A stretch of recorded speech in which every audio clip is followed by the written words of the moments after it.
Guys, and welcome to part 4 of our Menza Masquerade review. We're saved the best to last. We've only got 2 lists left to review. We have second place Michael Hamilton and first place Ryan Littler. So let's start with Michael Hamilton's list. Kane, let's run through it. Alright, so his list is Elder, and it's a CAD, so it's a combined arm detachment. So it's got some pretty good choices in it. To start with, it's got an Autark on a jet bike with a Banshee mask. No weapon upgrades or anything like that on this, so I'm guessing it's most likely to bring in his Crimson Hunter on a 2+. The other thing he's got a unit of war sights with D sights, Wraithguard with D sights. He's got a Crimson Hunter with an Exarch, a Pulse laser, and a Bright Lance. He's got a Viper with a Bright Lance and Shuriken Cannon upgrade. So he's got some Guardians, some Defender Guardians in a Wave Serpent with a Twin-Link Scatter Laser and a Shuriken Cannon. And that's 10 Guardians, I think. Yeah, he's got that times 3. And he's got that times 3, so 3 of those units. And he's got a Wind Rider, so with a Scatter Laser. So it's a unit of 6 Wind Riders. Yeah, unit of 6 double Scatter lasers. Yeah. So that's obviously following the comp that you can only really get 1 scatter per 3. So he's taking 6 and taking 2. Yeah, so he's taking 3. So it's a 4 comp list with 48 models in it. It's definitely a pretty good list. Like, it's got a lot of DACA. It's got a lot of medium range, so medium, like 30-inch plus range. It's like point blank DACA, basically. Yeah. So it's definitely going to shoot you up and force you to try and come to it, and then basically unload some Guardians on you and blade storm you down with the Guardians. By the looks of it. Jez, your thoughts? I think it's a very interesting list. He's had a lot of success with this list. So he's finished top. Not just at this event. Either. No, and he's finished top BP. So yes, he didn't win the event, but that was more paint. That was a paint kind of hurt him a little bit there. But it's interesting. So he's performed really well at the hunt, really well in this event. He's just leaning on Wave Serpents. So we look at the power of this list. There's a lot of support, auxiliary kind of supporting utility elements, bird, the bikes, the Wraith Guard.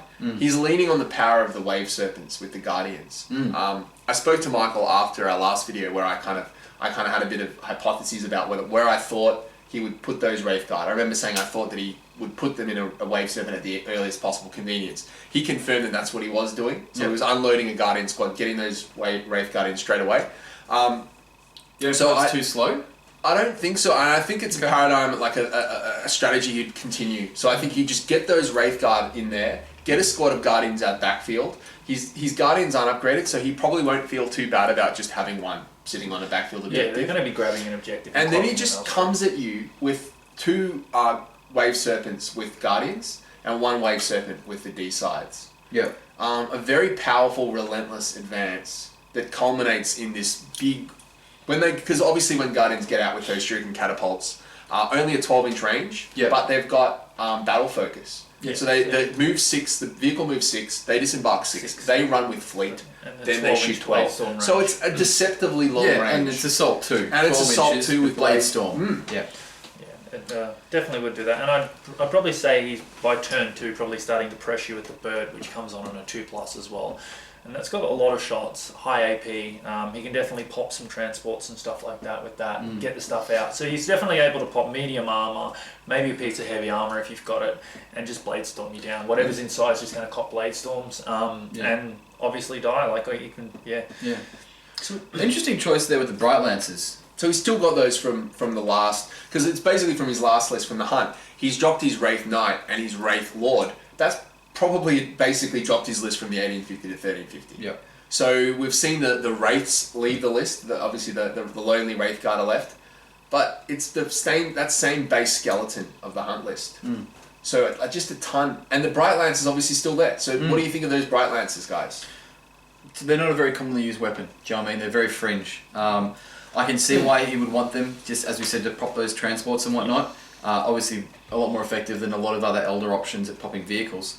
And then, as Kane said... You don't want to be shooting scatter lasers or shuriken cannons at armor 13. It's just a bad choice. But being able to come on with the flyer and having just 1 or 2 Bright Lances, shooting at this your Predator or whatever it is, for 2 turns, that's all it takes. 2 turns with the fire and it's probably going to go. Like, it's an interesting choice though with the Crimson Hunter. I mean, I generally lean towards the Yeah, the Hemlock Wraith Fighter. When I'm looking at elder lists, what are your thoughts on that, Jess? The Crimson Hunter instead of a Hemlock. What are the pros and cons? Well, it's interesting. So, what the Hemlock brings so effectively are the heavy D sides. So they're small blasts, heavy. So they've got two of them. So 2 small blasts, D scythe, which is obviously the D-1 effect. Yeah. But he's already got D sides in his list. So in some ways, Arguably, not as good on the range though. yeah. So you can kind of argue that he could swap. He could reduce the need for his Wraith Guard by putting in the Hemlock. But I think the Wraith Guard are devastating with the fact that they've got the Flamers. Sure. So I can understand that perhaps the Wraith Guard are more reliable. They're more of just a final word. If those Flamers hit anything, they're going to just devastate it, whether it be an Imperial Knight, whether it be a Death Star. It is a lot to deal with. Just with a Hemlock though, I would have thought a Hemlock's bringing the same sort of So saturating it. Right, because it's probably more effective at popping vehicles than the Bright Lance is on the Crimson Hunter. So it's probably a better anti-mech option. And it also brings you a bit of psychic support, which, obviously there's no other warp charge on the list. But if it does roll up things like Shrouding, for example, the Autark on that unit of bikes is going to be unkillable. Yeah. Oh, and sorry, Kane. I was going to say do know the Crimson Hunter does get precision shots. Not that that's amazing, but it can. Yeah, exactly. It can come into play, like just instant deathing someone's character because they've only got 2 or 3 models left in the unit. You shoot it, you get it down to 1. Yep, fine. Then you just smack it in with the Crimson Hunter and take him out. Things like that. I'd be really interested to see how reliable that is in game, though. Yeah, I can't see it coming into play very often, but I think a good player might be able to use it maybe 1 in 3, 1 in 4 games, and might be able to pull that off. And which can be the difference between a win or a lose. Yeah. It can be the difference between a tournament, like a first place and a second place. I'm not sure whether there's a ballistic skill difference between the Hemlock and the Crimson Hunter. I'm pretty sure the Crimson Hunter's BS5. I'm not 100% sure on the Hemlock. Yeah, the Hemlock's not BS5. Yeah. So, it doesn't. There are blasts, so they're not. I could be wrong. It could be BS5.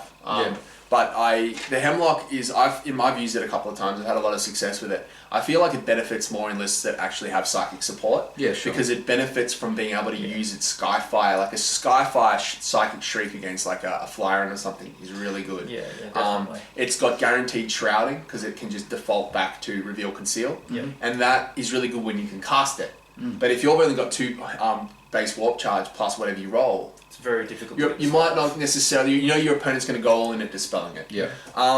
Personally, I think I can kind of understand the logic loop where Michael's basically gone. He's gone, I'm going to take an Exarch as my base HQ, not give him anything because he's just going to go in the bikes kind of as a support. And then he's like, well, if I've got this Exarch, I may as well use its and use its reserve manipulation. I'll go for the bird. Yeah.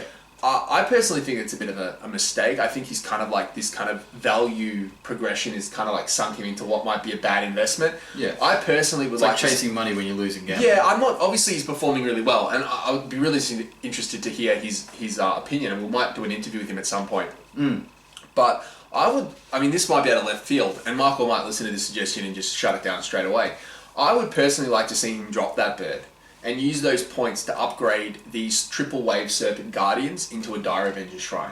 Yep. Because we see the Dire Avenger Shrine is a 1 comp formation, so it replaces the comp he spent on the Crimson Hunter, so there's a no comp gain there. And Dire Avengers in this formation are insane. They're devastating. So and bear in mind, before we progress, and I'll ask for you guys to go through this formation in a little bit more detail, we know we lose OBSEC, okay? So in this situation, what Michael would have to do is have to split his Wind Riders into 2 units. So you'd have to satisfy the troops choice for the CAD with 2 units of Wind Riders. So I would suggest 2 units of 4 with a scatter in each. I would, just sorry to interrupt you. Sorry, go on. Mid-talk. At that point, once you drop that Crimson Hunter, you no longer need to be CAD because you've only got 1 HQ, 1 elites. But your Warlord can't be from an allied detachment. Good. Unless you want to make the Warlord like a Dire Avenger Exarch. You could actually do that. It's a bit dodgy, but you could do that. Well, but I would just say take the 2 units of bikes. Yep. And then, so let's go through this now. What does a Dire Avenger Shrine do? Yeah, so it's you get the 3 wave serpents, right? And you would obviously use the same loadout. So you'd use Dire Avengers instead of the Guardians. They give you a I'm not sure on the names of these things, but I know it's an 18-inch Assault 2 So it's the Blade Storm. Avenger Shuriken Catapult Yeah. instead of just a normal So you get the Shuriken extra Catapult. 6 inches, Yep. but with the formation you also get the +1 attack for 1 turn, and you get BS5, and you get plasma grenades and a few other bonuses so as well. So the formation, Did you have it sitting there in your hand like you're watching me flounder over here? No. While you're holding it in your I pocket? didn't want to. I wanted your opinion. So it's Killing Strike is the name. Yeah, sure. So you describe it exactly right. Once per game, all the Dire Avenger units have to pop it. They gain Assault 3 instead of Assault 2. Which is a big deal when 50%. which is a big deal when you're delivering like 30 odd bodies. You're Yeah, doing, but it's also instead of a doing BS5. 60 shots. Instead of doing 60 shots, you're doing 90 shots at BS5. Yeah. Also, you get a good Overwatch. They get Overwatch at BS2, Yep. which is a big deal. So, I mean, you really don't want to be charging guys that are doing that many shots at Overwatch BS2. Like, they are going to get rends. They are going to kill models. It actually Overwatch. doubles the damage Yes. output. It's actually doubled because you'd hit 16.5 with your Guardians. When you go to the Diamond Shrine, you can now get 45 attacks. Yeah. Between BS5 and the extra attack, you're getting double. Yes. So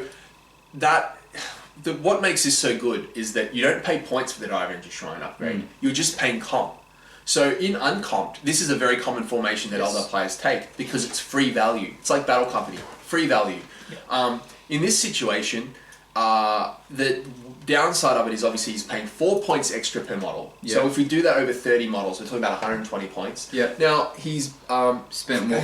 Crimson Hunter's 160. Yeah. I believe that extra 40 point will be enough to take the double Wind Riders. So you need 2 extra Wind Riders, 17 points each. So we'll actually be floating 6 points here. So this transition is almost perfect. But my quiz for you then, right, would be if you've now invested in this play where you want to run this Dire Avenger Shrine, which is a really good play, what are you going to do with those Wraith Guard that you've dropped 210 points? It's the most expensive unit you've got on the board, and now you haven't really got a place for it. Okay, so what I would because you want to blow your Blade Strike thing. This is a great point, great question, and this is where someone like Michael would be. The writer of this list would be sitting there going, I've hit this point and this is why I went with Guardians. Yeah. No, I think you could just make one of the 5-man units of Dire Avengers a 5-man unit and just kind of you definitely unload would, it. Yeah. You could not start. You could start in reserves. You could just keep it. Unload it or just have it off somewhere else. Put the Wraith Guard in as you would normally, and you just got that double kind of pronged attack. Again, it's actually more than double damage. Yeah, still as more the than Guardian double. play. What I think is interesting though is at this point you kind of look at that Exarch and you say, Yes. Autarch. You look at that Autarch on bike and you say, well, now I've got 2 units of Wind Riders. Now, do I really need this Autarch anymore? And I think you don't. I think you just swap him out for a Spirit Seer. Yep. And you go for that. You go for Divination. But if you got a Spirit Seer, don't you want to take a Hemlock to get the extra log charge? So I think you can just go with something like a Spirit Seer. The utility, you could take the Spirit Stone of Anathalan, which makes spells cost 1 less, and then definitely something you would look 15 point upgrade, and then you've got the ability to put prescience on things like the Dire Avengers don't really need it, but you've got the utility. You can give your unit of Wraith Guard a 4-up invuln, things like that.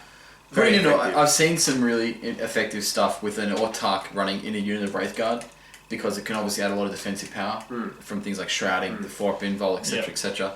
So that could be a play. Just to clarify, I think this works. If you give prescience to flamers, they get shred. They count as twin linked. Any twin linked flame, I'm pretty sure any But twin does linked prescience have the same effect? I think it does. No, I think it doesn't, because I'm pretty sure prescience just states it gives you rerolls to hit. It doesn't give you twin linked, so you can't reroll flame to play. Prescience is not twin linked, because if it was, you'd be using it on your Close combat. what are they called? I love them.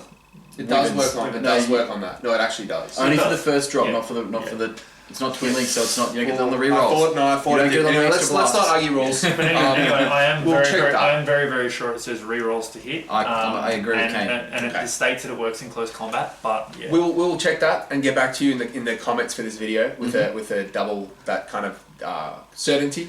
But the point is, we look at someone's like Michael's list, great list, well played by Michael, but this is an alternative, and I do this in some of the Breaking the Meta episodes. I'll kind of come up with a list. So this is a list I think is really strong, but this is another list that's worth considering. Why or why not? Might we not take? It's always good to have a backup as well Yeah. in case things change in the community and whatnot. Like you see a shift in the meta where things Michael become better or Hamilton worse. is a very good player, and I think he probably would be able to pick up majority of lists and play it quite well once he had an understanding of it. So. I just think those Dire Avengers as well, just with that 4-up save. Like, you pay 4 points more per model, but going from a 5-up save to a 4-up save is pretty relevant because there are so many, like, bolters are AP5. Yep. So there's so much AP5 I around. remember when I read that initially, I had a discussion with Matt, and I said, I wonder what people would think if you put 90 Dire Avengers on the table and just ran them across the board at people and just said, you've got a few turns to kill me, and then I'm starting to kill everything. Yeah. I think it's good. I mean, the Bright Lancers for me are like, not I'm not going to say an eyesore, but they stand out. Do you know what I mean? But I think Bright Lancers, though, we made a few analyses. when you see somebody that's performing well with something that's a bit outside the box, you can't just look at it and say, oh, that's bad. So you kind of have to say, why is this player that's clearly competent and clearly good this right at taking this, and why is he doing it in the context of this X list? I think it's just because Bladestorm does not give you rending. It's not rending. Yes. It doesn't give you the extra D3 armor. Gives you an AP one. Exactly. So if these weapons were all legitimately rending, I don't think we would see those Bright Lancers. Yep. Yeah, no, I think like when it comes up to him trying to deal with, say, armor 12, armor 13, those Bright Lancers are really needed.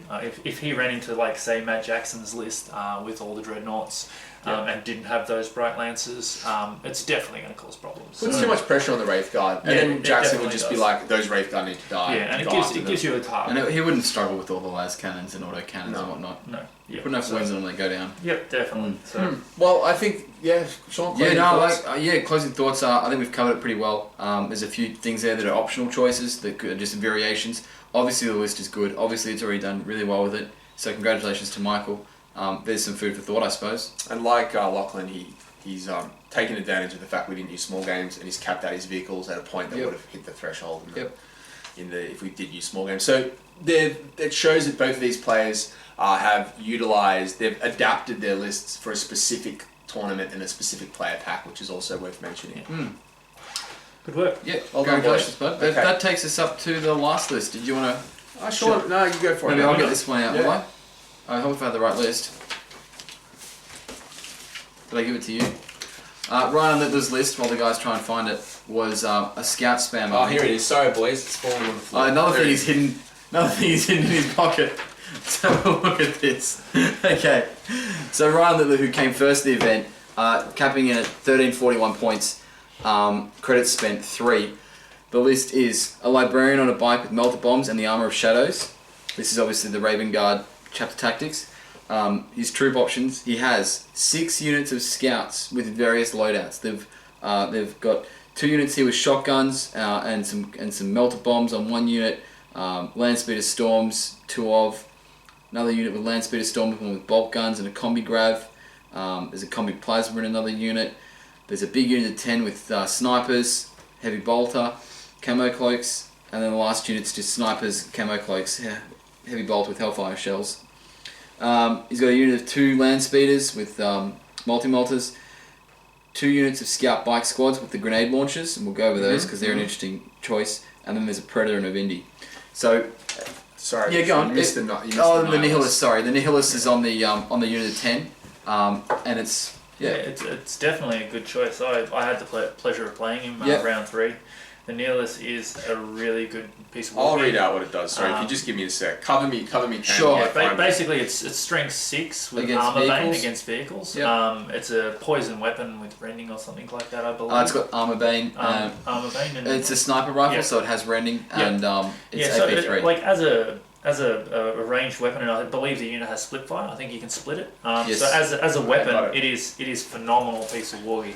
You're shooting that every turn at some sort of random armor 12, armor 13, armor 11 vehicle, and you're just taking pot shots at it. Like it's going to pen those vehicles. It's going to do damage. Jess has got it here. Here we go. So it's 15 points.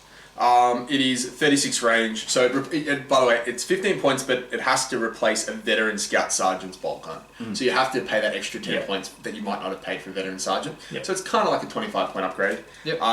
It's 36 inch range, heavy AP3, heavy 1 sniper. So AP3 sniper. But it's also got armor bane and shadow shot Shadow shot allows it to shoot at a different target, and when fired at a vehicle, it counts as strength 6. Yep. So So definitely. you're spot on. Kane. Yeah, definitely a very good choice for a 10-man scout squad sitting there plugging away at things. It gives you the ability to pick out something and try and do an AP3 shot on it, like a battle suit or a marine sergeant or whatever it's running around, or a character. Yep. Also gives you the ability just to plug away at a predator, a rhino, a razorback, whatever is there. It doesn't matter. The strength 6 armor being weapon is good. It's very rarely not a bad. So on average, that's 13. Like Yep, if you, yep. it's a 13. It's going to hit at 13 on average, which is pretty good. And the list has a lot of other things, a variety of weapons. So a few of the combos we see off the bat. Librarian with the Armor of Shadows. Yeah, always have to pull it out. Here we go. But the Armor of Shadows is a 35-point upgrade that gives the bearer stealth. How am I going? Gives the bearer a 2-up armor save. Gives it stealth. If it doesn't move, it gets shrouded. And if it did not move, run or charge in the previous turn. Yeah, so pretty much if you're shooting at first turn, it's shrouded on a bike, so it's jinking for 2-up cover saves at the beginning of its first turn. So we put that Librarian in that unit of scouts that have cloaks. No, when I played him, he put it in a unit of the bikes, the scout bikers. Oh, really? Yep, and basically just moved it forward, scouted the scout bikes. I guess this is where the player's skill sort of shows. Yep. Being against Tau, he probably wants to get in your face a bit more. Yep. Whereas against other armies, he might want to sit I don't know back. if that works so, Kane, because it says a model has stealth or the shrouded special rule if it did not move, run, or charge in its previous turn. It would have stealth then. And it could obviously then jig for 3-up. Yeah. The alternative use that I see that stands out to me is putting it in that unit of scouts, not moving them, and then getting shrouded and stealth on the unit of scouts. So if you did, I don't think you can get the 2-up on turn 1 because it says in its previous turn, and on turn 1 it didn't have a previous turn. Yeah, fair enough. I mean, like a lot of his units do have camo cloaks as well. That's true. Which means that you definitely I think his bikes have grenade launchers and melter bombs and things like. So grenade launchers, for people who don't know, the Stage grenade launcher is pretty unique. It's not a weapon we see very often. It's like a Bright Lance, but for Space Marines. Only available on scout bikes. Only available on scout bikes. Thank you. Has 2 fire modes, one strength 3 AP 6 rapid fire blast. The other one is strength 6 AP 4 rapid fire. 24 inches. So what's interesting there is you're getting 2 shots at 12 inches. Yep. 2 shots, strength 6. Yep. And you can take 1 per bike. Yep. Once you get within 12, it starts to really come into play. Like you're shooting those at rhinos, razorbacks, whatever and stuff. Well, you're getting 6. You're getting a unit of 3 scout bikers. The unit's costing us 18 points each. 87 points for the unit. And it's doing 6 strength 6 shots on a vehicle or a unit.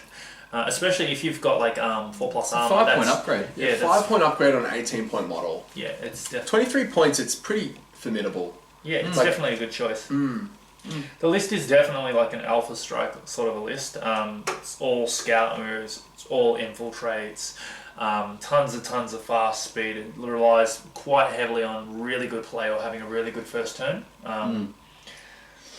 But yeah, definitely a good list. So every time I looked over at Ryan, because I was paying attention to Ryan's games pretty closely because he was doing consistently well and climbing up through the tables throughout the day. So you pay attention to that sort of stuff. Every time I looked over, Ryan was in his opponent's face. He'd obviously infiltrated a number of units, scouted units, so on and so forth. And he was being very, very aggressive with this army of scouts. He's got a 46 model count thing. Majority of them having 4-up saves with camo cloaks and whatnot.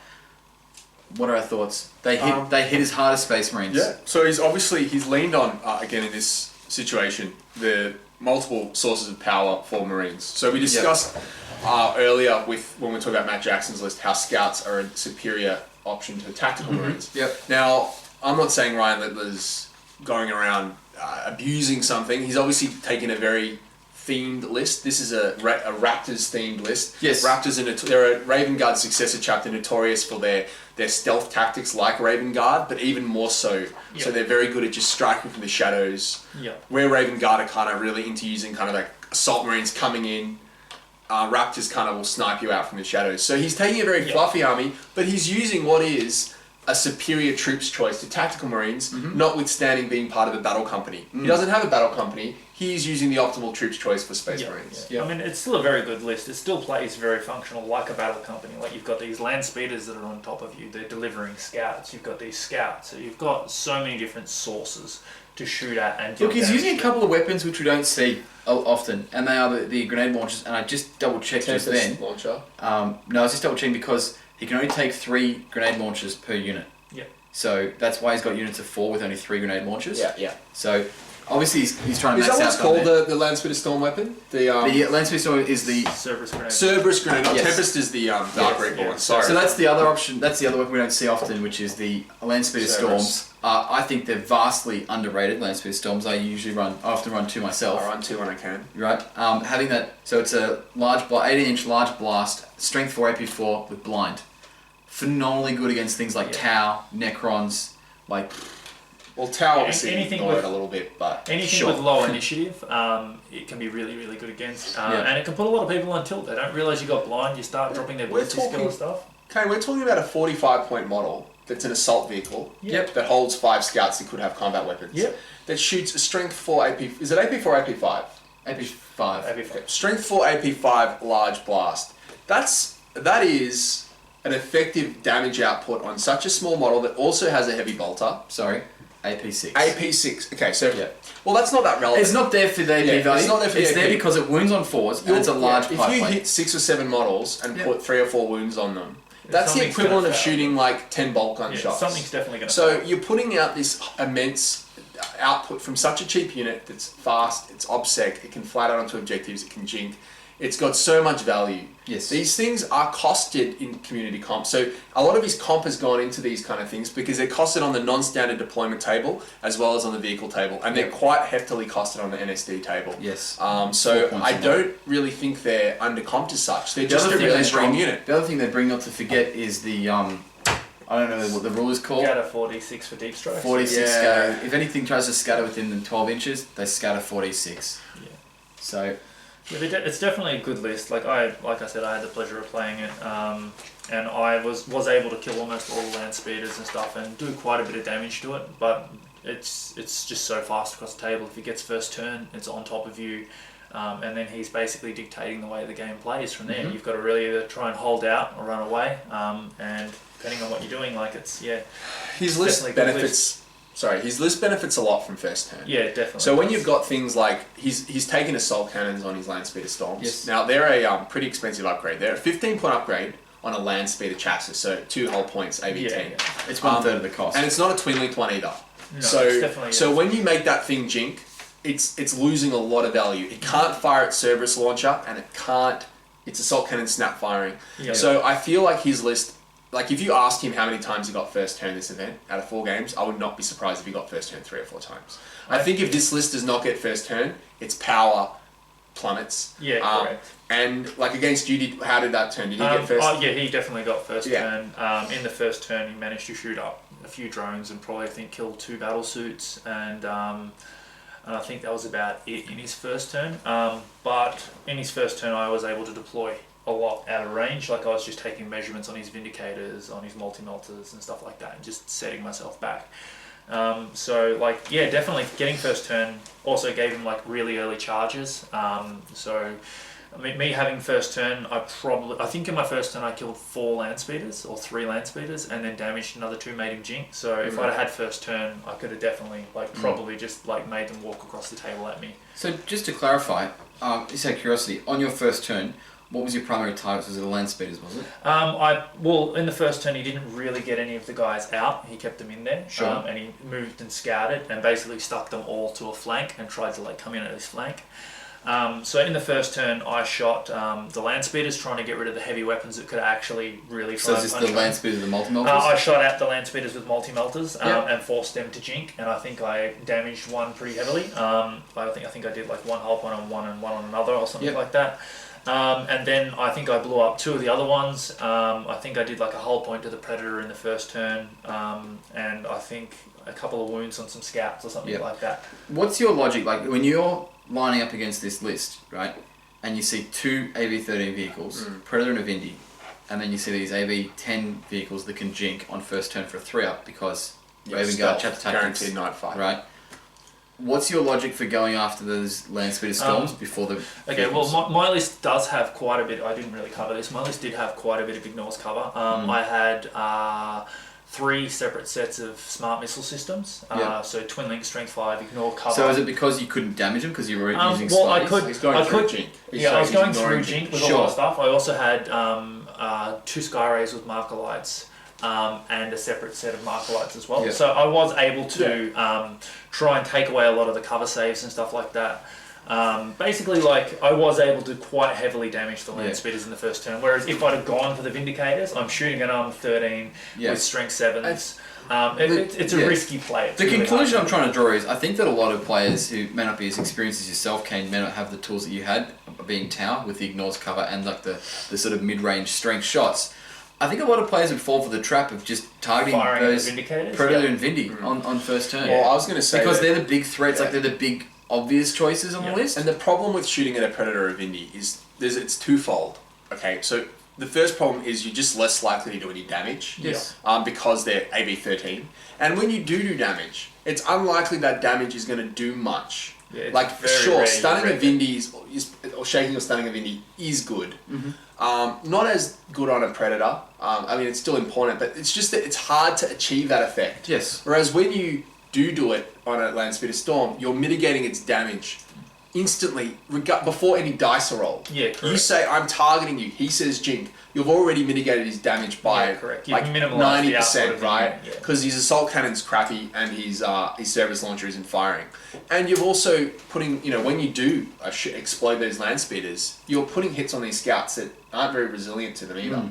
Forcing morale checks on scouts and things. So I think that, maybe players that are less experienced would fall into that trap of targeting those AV-13 vehicles. Yep. And that's a credit to Ryan to putting them in the list. Like, whether or not they're red herrings, I think they're legitimately strong supporting elements, but they will draw fire. Because if you don't shoot those Vindicators, they're going to punish you. Definitely against lesser experienced players. Like, I'm not saying I'm an amazing player or anything, but at the same time, like, I knew that shooting those Predators and the Vindicator, I can wreck them, and I can definitely, I have the tools more than anyone playing Tau, but at the same time, the amount of firepower it's going to take to kill those 2 armor 13 vehicles would be more, just to kill one of those. You'd be glancing on 6s. Yeah, would be more than enough. I could probably have killed all the Land Speeders, and so, especially with like a large portion of my stuff ignoring the cover, I was also using things like when I was firing the marker lights, I would use the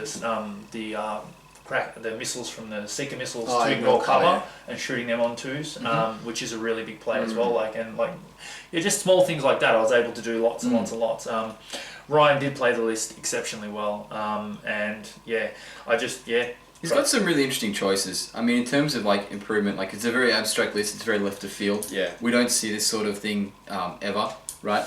But just going through some of the options here, the Combi Plasma, Combi Grav, and then like there's a few like just sort of I think this interesting choices. This is an army that Ryan's a commissioned painter. We'll plug his painting. The army looks amazing. Yeah. And There's a reason this army won best painted on the day. Exactly, and all these conversions, all these like haphazard units, like a sergeant with a combi plasma busting out of a Land Speeder Storm. Yeah. These things are flavour as well. Yes. So these upgrades, I'm not saying that Ryan didn't kind of sit down and say, well, this is actually a pretty good weapon, this gives me some AP2, etc. I think he's also boosted his paint score, and that translated into an actual effect in the tournament. He was lower on BP than Michael Hamilton. He lost his last game to Michael Hamilton, but his paint score got him over the line. I'm not saying the Combi Plasma did it, but that coherency of that army, his Predator looks awesome. Yes. So you got to look at that overall equation as well. Absolutely. But as an army, it is amazing. Sure. And I had the privilege of seeing this at ARC, and at ARC he has a display board which matches everything. So when you're looking at these Land Speeder Storms and the Land Speeders, they're all coming off trees, and they're like hanging in the air, and you've got little ropes with scouts swinging off them. And when you look at it on a display board, there's a giant tree in the middle, and there's all the scouts and stuff around it, and then you've got like a forest background around it. There's pictures on the menzagaming.net website. If players want, they can hit it up there because there's quite a few photos of the army.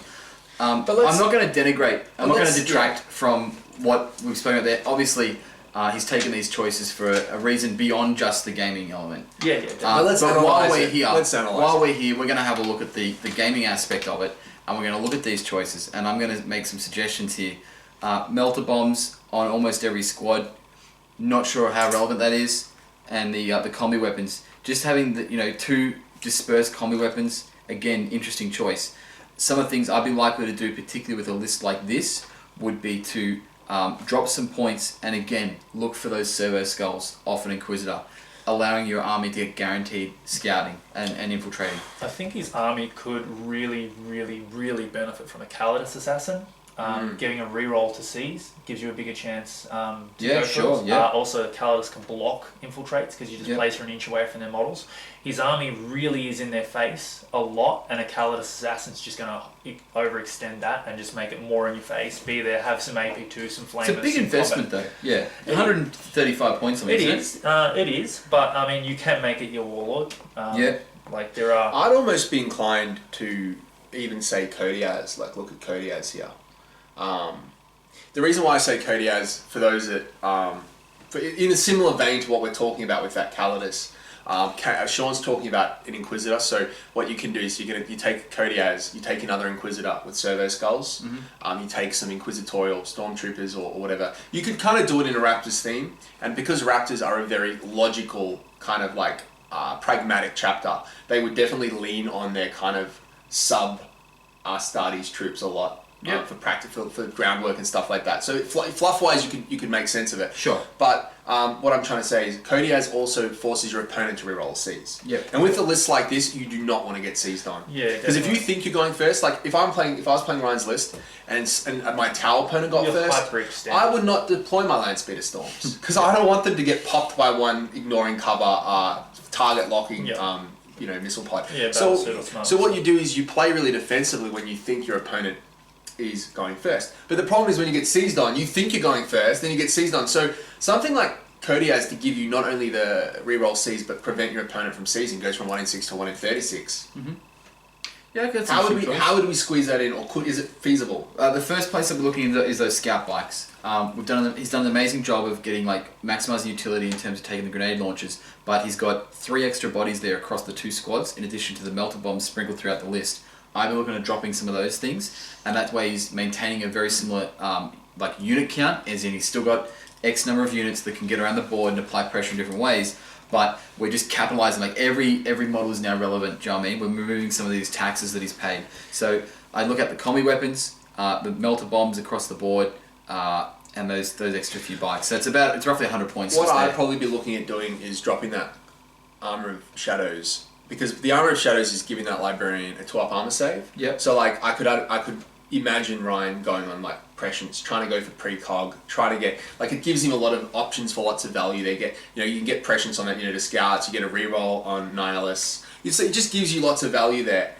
So what you could do is kind of put Kodiaz in instead of that Armor of Shadows. You drop a comp, so Kodiaz effectively only becomes a 1 comp increase, and he gives you a 2-up save with 3 wounds to tank. Yeah. And only then T3, obviously. Only T3. You lose T5. You lose that stealth, but I think you can justify it in certain situations. He could also roll for shrouding if he wants. There's some options there. Sure. I don't know. Definitely an option. I mean, you wouldn't rule it out as an option. You wouldn't rule it out. No. But it's not necessarily, it doesn't scream at you. It's Sure. just something to play again for that first turn that you want. Yeah. The other thing I'd probably look at doing is the dropping one of those land speeders. You probably don't need to have 2. I think obviously you want to MSU things like land speeders. You want those things MSU'd so you get the most value. Unfortunately, in this case, we can see that he's had to put a unit of 2 there to fit those 2 units of bikes. Yeah. Now, I'm not 100% familiar with the rules on combat squatting scout bikes, but you could take a large unit and combat squad them. 10-10. They go to 10, do they? Yeah. But the problem is 5-5. Sorry, they don't have the same kind of caveat. They don't have the attack bike problem. Yep. But again, the problem there is that are they still as relevant because you're only going to get the 3 grenade launches. I don't think that would be a good choice. I think you're sacrificing too much. I like scout bikes. I've written them into lists lately actually, but I was doing it. I wrote them into lists because I was looking at taking allied detachments of Marines with bikes, and because the way it works is that with the obsec rule with comp, once you take X amount of obsec bikes, that second unit of bikes is going to cost you a comp. So then you can take a fast attack unit of scout bikes. Yeah. So that it opens up an option of more bikes. But Sure. I was looking at the stats of scout bikes, and they're really good. Yes. Like the things you lose on a marine bike, like the power armor, you gain other kind you gain scout, for example. You've got scout. You've got There's still a T5 jinking unit. Yeah. Yes. It's still got weapon skill 4, ballistic skill 4, grenades. They're good. Yeah, it's definitely a relevant unit, especially the grenade launchers are going to be really, really pressing. So, Yeah. And it's worth knowing those grenade launchers, when they do rapid fire their blasts, I know they're only strength 3 blasts, but when you're shooting 6 blasts from one unit against like Eldar that are only T3, like it's gonna hurt. Especially if you've done something like a deep strike and you've scattered forward towards them or something, and you're unexpecting, and then now you've got to make that choice of either running or shooting, and risk those grenade launchers. It's big damage. I'd kind of like to see, when I look at a list like this, it's kind of difficult, but you kind of look at like the thresholds that you're hitting. Yes. And you kind of see he's at a certain threshold of non-standard deployment points. He's at a certain threshold of armored assault points, kind of the vehicle points. He's got no fast assault units, but this list is a list that is kind of a fast assaulting list. Sure. So I'd kind of look at Imperium and say, what can we get that's a fast assault unit that can allow us to cap out a 0 comp situation? This list is almost too easy to make 0 comp. It's almost too easy. But because he's only just tipped over the edge on both those brackets. But I don't think we're looking to go to 0. I think we're looking to spend our threshold of fast assault units, maybe, and say, what can we get for fast assault? Right, but you have to drop points to get that in. Sure. And I'm just pointing out that it wouldn't be hard to drop under these thresholds. Oh, sure. Yeah. I think what I'd be looking at, and this might come out of the blue, but I'd be looking at Ravenwing. I'd be looking at like some Black Knights in this list. Yeah, I think Black Knights, like a big black, not a big, but a Black Knight unit as a linchpin for this list would be amazing. And you could easily convert it and model it up as like a Raptors command squad type thing, like the elite Raptors, because you could imagine the Raptors, Librarian's bodyguard. Definitely, because the Raptors would definitely have that kind of elite biker unit that would function in a similar way to Ravenwing. That's what I'd be looking at doing, because Black Knights are really good. Yeah. Amazingly good. I mean, again, Also, those grenade launchers on those bikes, also, stacking with your other grenade and launchers. they scout, and so like you can use your instant deathing stuff. Thank you. That's the point I was getting at. You can use your Blackwing Knights to neg the toughness. Now your scout bikes are what you can actually do as well, which is heinous, is you can put that Armor of Shadows in a unit of Black Knights. Now they're a 2-up jink because they've got Skilled Rider, 2-up jink, and that synergy is actually not comp. Also, as well. not just that. Just bringing that grenade launchers in there from the Ravenwing. Like, look at his list: strength 6 assault cannons, ID. Remember though, Millis, Caine, they don't reduce their toughness anymore. The new Ravenwing ones. Oh, okay. Because that's the old ones, but you're still getting the Plasma Talons, which gives you AP2 in a list. That's exactly something we've isolated and said there's a little bit of a lack of AP2 here. Yep. Yeah, he's only AP2 is literally the multi-melters and some rending. Yep. So what do you think about? Would you consider adding some BKs in? Yeah, I think they'd be really good, but I mean, his list is very pressed for points to get him what he wants. They always are at 30. Yeah, that's exactly right. At 1850, I mean, these. Yes, you'd have to. Looking at the Pred. You'd be looking at the Predators and the Mindy maybe. I mean, but they do serve a really great role. Like they draw fire. I'd be likely to drop the Predator. I mean, I've seen the model. It's actually an amazing model. Yeah, it looks so. It's like so good. I would be more. You see the little doors out, and the guns are on. I've seen that. Dude, the doors are like open, and they've got he's got mounted the heavy bolters on little tripods. The dude's got the side. I'm gonna have to go to menzagaming.net and check out those photos. That's a good segue. Nice plug. But unfortunately, I'd put that in my display cabinet. I'd mount that on my wall. You'd have it there anyway. You'd have it in your display board, and you'd go, it's glued down. It's part of the terrain. But you'd leave it in there. But I would be looking at dropping that Predator, and as you said, Blackwing Knights. Well, and then we're almost finished. We're wrapping up. If we were going to ally in Dark Angels, how would we do it? Because it's easy to just say, let's take Black Knights. Sure. But you can take them as an elite slot, or you can take them as a HQ slot. Oh no, the command squad's a HQ slot now, isn't it? Still. Yes. So I would, I'd be looking at probably, as you say, if they can be taken as a HQ slot, I'd be looking to take them as HQ, and then I'd have my scout. No, you have to take another HQ. They're either a second HQ slot or an elite. Because I know a lot of the HQ options became elite slots. I'd be looking at taking a Librarian because they're just probably the most easiest access. 65 points. You're in the door. Most versatile character. You're in the door. It supplements your other Librarian. It's going to bring a force weapon, so that you've got 2 force weapons in that little star. It's a good play. So I'd be like Libby, Blackwing Knight unit. Probably keep it very min because we're sort of tight on points. So probably just a 3-man unit. You can see it going a little bit bigger. I'd like it to go. Well, I know that they're quite. This is the problem. They are actually on both the fast attack table and the assault table, so they will incur potentially a comp for this unit. But I would be happy to pay a comp for a unit of Black Knights in this list. When you drop that Predator, right? You're actually going to go underneath the AV. Yep, sure. Table, I believe, or is it 14 points? I think it's 14 actually. Let's Point just is- assume they cost a comp. And Sure. I would be happy Just to go to push- 4. Yeah. The Three or median four. was 4. I mean, the sad reality is that if Ryan had have taken a 4 comp list to this event, he wouldn't have come first. He would have come second. So there is that to look But then at. you look at it and you say, maybe that BK unit would Sure. run over Michael Hamilton's Guardians. Yeah. And I think it would have given a good shot at it. Well, with the two Especially with options. the Twap Jink. Yes. If you've got Yeah. Twap Jink on a unit, normally community comps that pretty hard. This synergy's not comped. When you got It's 2 amazing. librarians in there, both going for precog, you get that precog 2-up roll with Jink. Even Towstro against that. So guys, watch your space. Let's see how if there's Yeah. any updates to that item. But look, as it is, Ryan Littler, congratulations. You've done an amazing job. The army looks fantastic and obviously played really well. You've obviously played it to its fullest, I would say. Yeah, and Yeah, good so list. well done. Pleasure to play. Yeah. Fun game. great guy. We'll be posting up the interview soon as well. Did a great interview with him, Yeah. Anthony Quilty at the end. Really lovely guys, young guys, very enthusiastic for the hobby, but also displaying a plethora of skills in 40k overall. Which is good to see. It's good to see some like uni gamers that are dipping their toe in both pools, so to speak. Yeah. They're having their cake and they're eating it. I respect that. And he walked away with $500 of prizes, and I think he was really deserving of it as well. So Right. I'd say so. Definitely. So look, congratulations to Ryan Littler, Michael Hamilton, Matt Jackson, and Lachlan Morrison. You guys obviously played your asses off. Every time I looked over, you guys were up in the top tables, giving your opponents a hard time, which is awesome. So well done. And I think that's about all we got to say at this point. thanks, boys. Well, Thanks guys for watching. We'll see you around the see you tracks. next time. We have a few more events coming up. I'll plug this real quick. We've got the Menza Combine coming up real soon, which is just a small team event, which would be good to get some guys involved in that. And then there's one coming up later on in the year, Menza Open. So Men's Open's we've got some exciting things in store, so stay tuned. yeah, one's gonna be a big one. So keep posted, and we'll catch you guys soon. There we Cheers. go.